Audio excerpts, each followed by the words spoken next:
नमस्कार welcome to my channel Jasmine cooking world.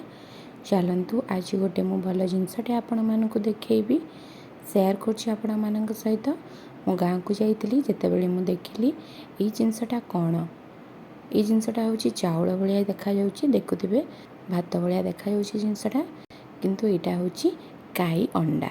यहाँ काई अंडा कहते जो पिंपुड़ी बड़ बड़ जो जंदा था जंदा गुड़ाक सब गछ मानक घरा भाया तैयारी करथांती से जंदा गुड़ाक सब अंडा दे था से अंडा को कह जाए काई अंडा।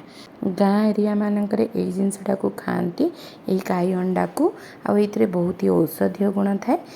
काईर पंख गुड़ाक सब बाछुले से ही मुझे देखिकी पचारू एसबू मत कहले औषधीय गुण थाए से मुझे कहली कि मोर सब्सक्राइबर मान सहित मुझा सेयार करी से मुझे सहित यहाँ सेयार करुँची।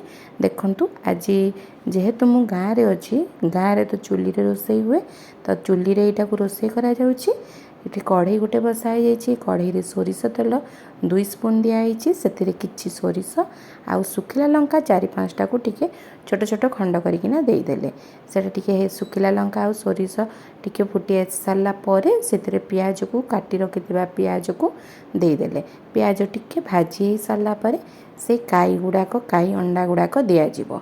मु आगरू काई अंडा विषय शुणी किंतु केबे देखी नी से दिन मु प्रथम थर देखिली काई अंडा ये भाव में रोषे हुए आ दीदी रोषे करुले मु वीडियो करुली गाँ को जाइली यहाँ कि नुआ जिनस देखिली से आपण मान सहित ये जिनसटा मुझे सेयार कर मो चैनल को सब्सक्राइब करदेवे तले थिबा बेल आइकन को क्लिक करदेवे जहाँद्वारा मोर नुआ वीडियोर नोटिफिकेशन आपण मान खूब शीघ्र पहुँची जीव।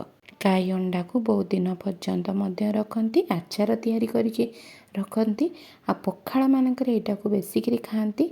तो देखु जो आम काई अंडा धोईकी रखीलु ताकू चिपी चिपी मुझे पियाज उपर दे दूँगी आ हल्का भाव में आम इने काई अंडा को भाजीदबा पियाज सांगे टिके काई अंडाटा भाजी आसला तापर लुण स्वाद अनुसार आ हलदी टिके देकिना भल भाव में आउ थे से काई अंडा को भाजीदबा टिके सिझापी ता उपरे जस्ट टिके पानी टिके टिके छिंचीदबा जहाँद्वारा कि काई अंडाटा टिके सिझीज आ काई अंडार भजाटा रेडी हो। तो काई अंडा भजाटा आपण मानक केमती लगिला निश्चिंत भाव में कमेंट बॉक्स रे कमेंट देवे।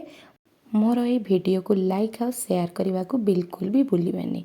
रहिली देखा नेक्स्ट वीडियो रे भलरे थांतु समस्ते। ओम श्री साई राम।